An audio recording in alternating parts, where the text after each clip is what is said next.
Okay guys, welcome back to the channel. So we do have to have a discussion about Metroid Prime 4 because this game, there's lots of controversy and there's some backlash about the game, especially because you have to pay $30 for a basic feature which should be in the game to begin with, right? Which is insane, right? So first and foremost, the scoring of the game. So it is true that, I mean, this is a statistic, it's true, you can check it for yourself. Metroid Prime 4 has the lowest score in the series.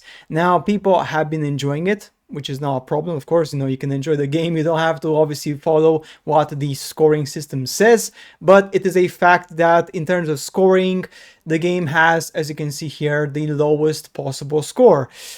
So that's the thing, right? I mean, what does that tell us? Well, it tells us effectively that the developers have gone through development hell and they have released features in the game because some of the features like the desert is pretty much pointless. As you can see here, this feature here is just stupid. Many people are complaining that it's just vapid, it's empty, there's not much to do, to be honest. It's like a filler and it just breaks the immersion, so to speak, right? Effectively. So again, it's kind of like an added feature, which I guess they put it in because it wasn't a Breath of the Wild.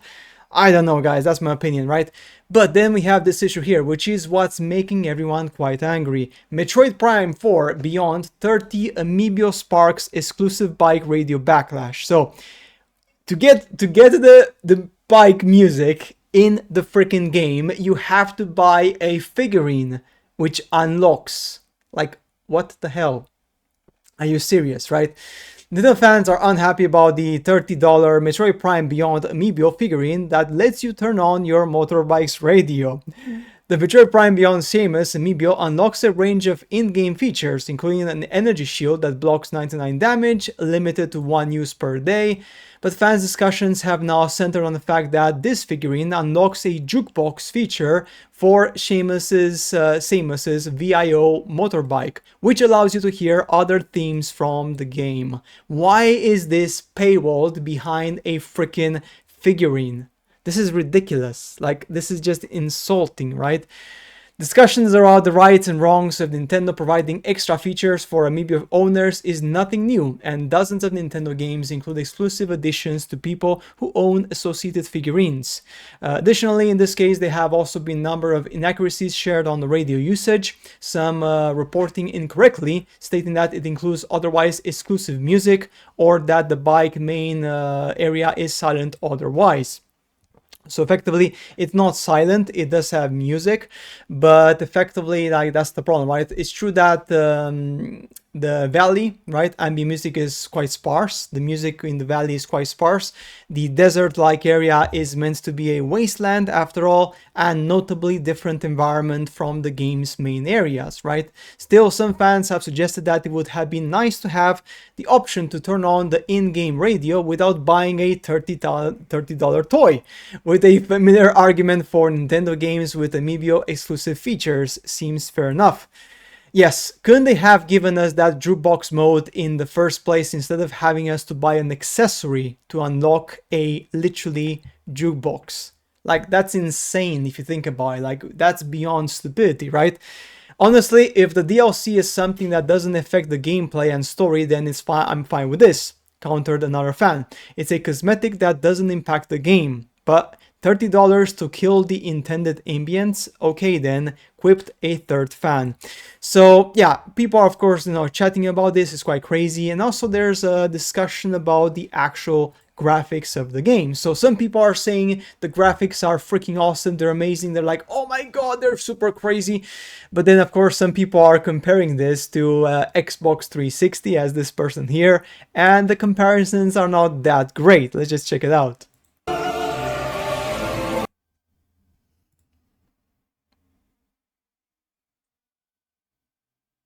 So yeah, you can see from the beginning straight away that the level of detail, the environments, they are much more crisp and detailed in Halo 4, which is a game that came out 13 years ago.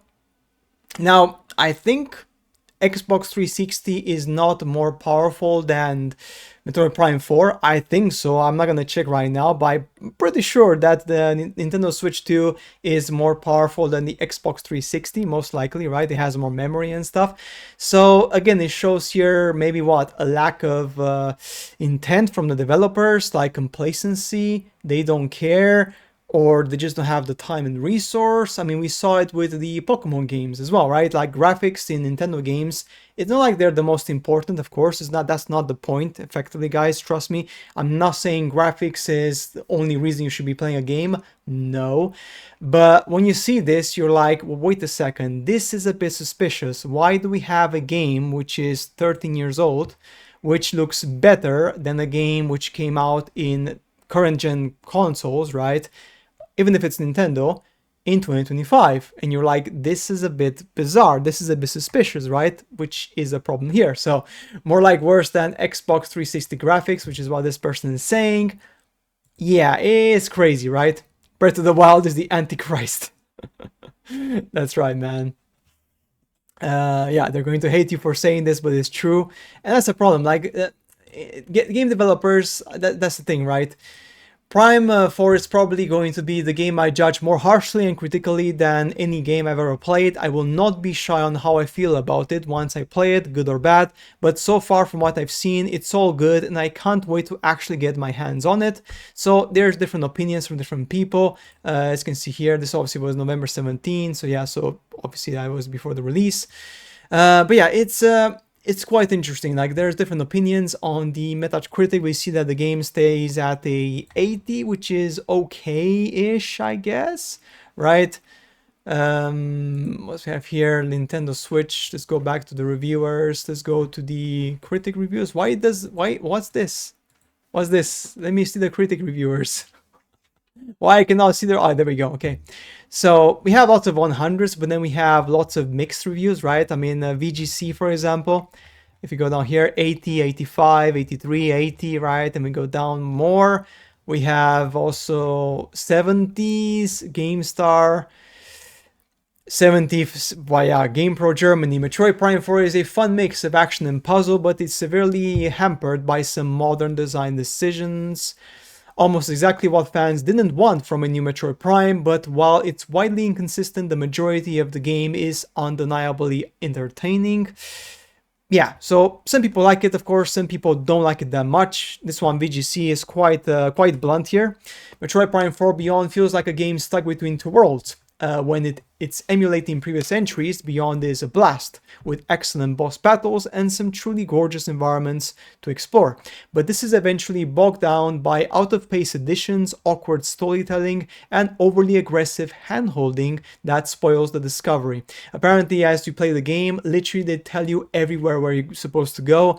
They literally hold your hand everywhere, and it's almost like you're playing the game and the tutorial is like 5 hours or 6 hours or 7 hours, and the game is 15 hours, right? So it just feels like it's too much hand-holding, like your AI companions effectively tell you where things are, how to do this, how to do that. So it just feels a bit too much, right? That's the problem. So yeah, that's it for me, guys, for today. I mean, let me know what I think in the comments. Again, it's not a bad game by any means or forms, but it does have some pretty serious problems. And this is the main issue. I believe that this is completely unacceptable. $30 to unlock a radio function in a game. That, I mean, come on. I mean, what are we doing here? Like, what are we doing here, everyone? This is just ridiculous. So guys, that's it for today's video. As always, I shall see you later in the next one. Bye.